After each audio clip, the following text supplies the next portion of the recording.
Assalamualaikum warahmatullahi wabarakatuh.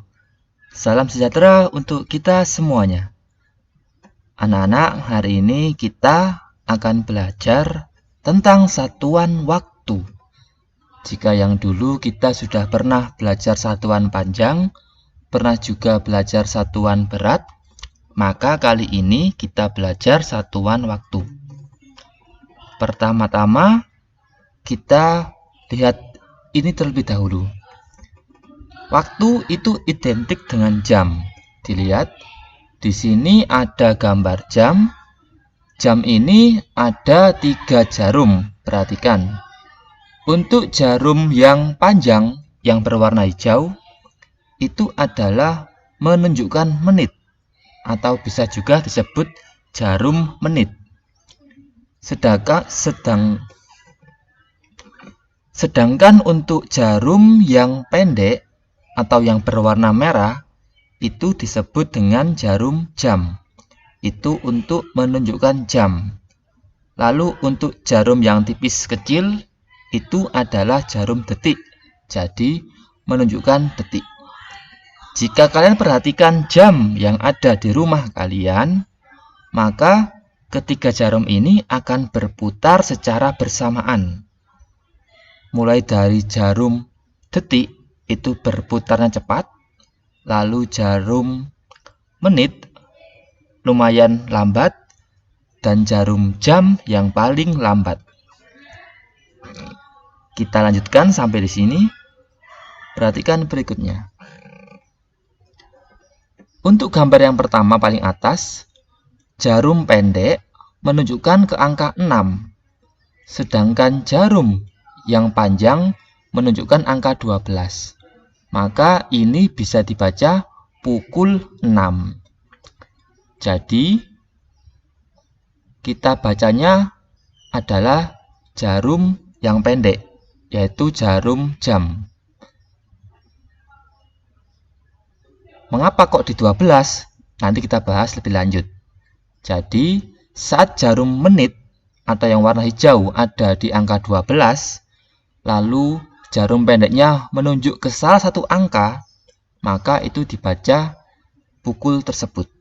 Contoh yang tengah-tengah, jarum berwarna merahnya menunjukkan angka 7, maka dibaca pukul 7.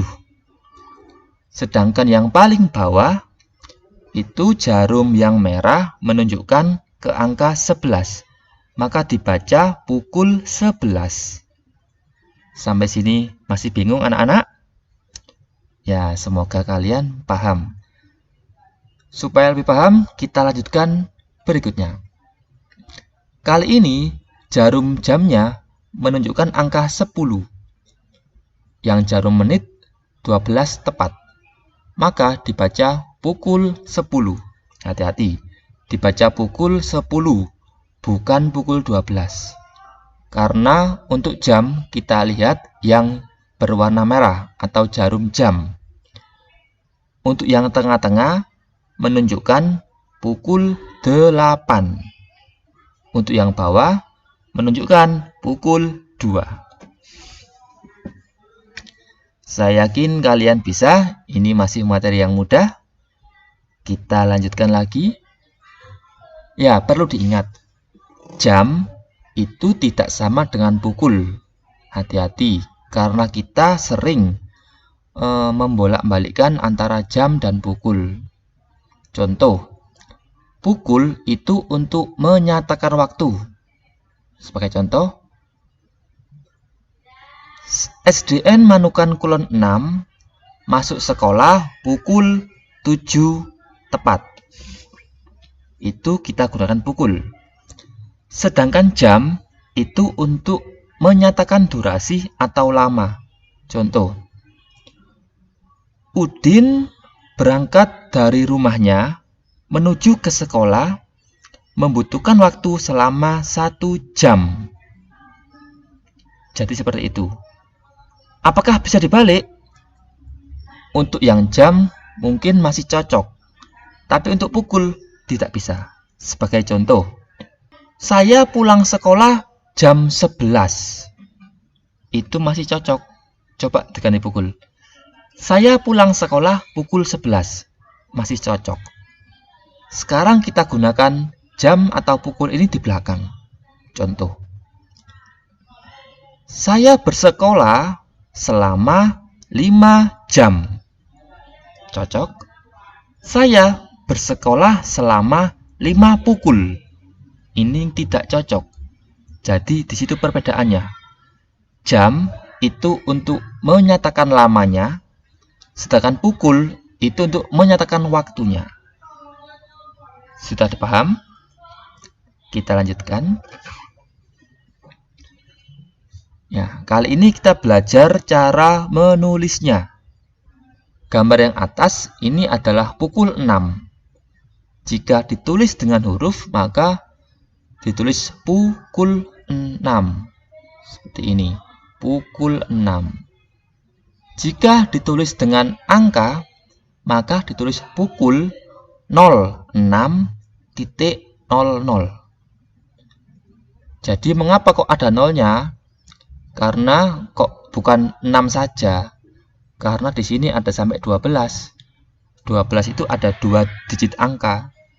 Jadi yang depan harus 2 angka, yang belakang juga harus 2 angka. Contoh yang bawah, ini adalah pukul 5, maka ditulis pukul 05.00. Paham? Terus Pak, kalau ada contoh lain, misal contoh pukul 11, maka ditulis pukul 11.00. Jadi sesuai kebutuhan. Yang penting, yang perlu diingat, 2 angka di depan lalu 2 angka di belakang. Apa maksudnya? Yang 2 angka depan ini untuk menunjukkan jamnya, sedangkan 2 angka di belakang itu untuk menunjukkan menitnya. Untuk lebihnya nanti kita belajar selanjutnya, karena kini masih awal, maka kita belajar yang tepat dulu. Jadi pukul 5 tepat, pukul 3 tepat, pukul 1 tepat, seperti itu. Kita lanjutkan. Ya, kita perhatikan. Ternyata angka yang ada pada jam itu hanya 1 sampai 12. Padahal dalam satu hari, mulai malam sampai malam lagi, itu ada 24 jam. Jadi dalam satu hari, jarum jam itu berputar sebanyak 2 kali. Yaitu mulai 12 malam sampai 12 siang, lalu dilanjutkan 12 siang sampai 12 malam. Untuk cara penulisannya agak sedikit berbeda. Perhatikan contoh. Misalkan pukul 1, kita bingung. Pukul 1 ini 1 malam atau 1 siang. Karena ada 24 jam, maka kita menggunakan pukul mulai 00 sampai pukul 24. Sehingga pukul 1 siang itu bisa juga ditulis dengan pukul 13. Paham? Supaya lebih paham, kita coba seperti ini. Perhatikan. Ini ada pukul 2. Bisa juga ditulis 14.00. Itu pukul 2 siang. Lalu yang tengah pukul 5 sore. Bisa ditulis 17.00. Yang bawah pukul 8 malam. Bisa juga ditulis 20.00. Bagaimana cara menulisnya? Kok bisa ada angka 14, ada 17, ada 20? Caranya mudah. Kita tinggal menghitung lanjut. Contoh seperti ini. Bagaimana menghitungnya? Contohnya seperti ini. Ini adalah pukul 9 malam. Karena malam, otomatis sudah melewati 12 jam pertama. Maka 12 jam pertama kita simpan, lalu kita hitung lebihnya, seperti ini. Jadi kita hitung, mulai 12 sampai 9 itu ada berapa jam? Begini menghitungnya. Setiap satu angka dihitung, ini kan mulai 0. 1, 2, 3, 4, 5, 6, 7, 8, 9. Ada 9 jam. Sehingga 12 jam yang siang tadi ditambah dengan 9 jam. Maka 12 ditambah 9 ada berapa? Kita jumlahkan, ada 21. Maka ditulis 21.00. Jadi ini untuk menyatakan pukul 9 malam. Jadi ditulis 21.00. Sudah paham? Kita lanjutkan berikutnya. Kali ini pukul 3 sore. Karena sore itu sudah melebihi siang, maka yang 12 siang kita simpan, lalu kita hitung lebihnya. Mulai dari sini. Kita hitung 1, 2, 3. Jadi lebih 3 jam. Maka 12 jam tadi kita tambah 3 jam. Sehingga hasilnya ada 15. Jadi bisa ditulis pukul 15.00. Jadi untuk pukul 3 sore bisa ditulis pukul 15.00. Sudah paham? Baiklah, untuk melatih pengetahuan kalian, kita akan mengerjakan latihan-latihan soal yang ada di buku tema 8. Cukup sekian materi hari ini. Kurang lebihnya saya mohon maaf. Wassalamualaikum warahmatullahi wabarakatuh.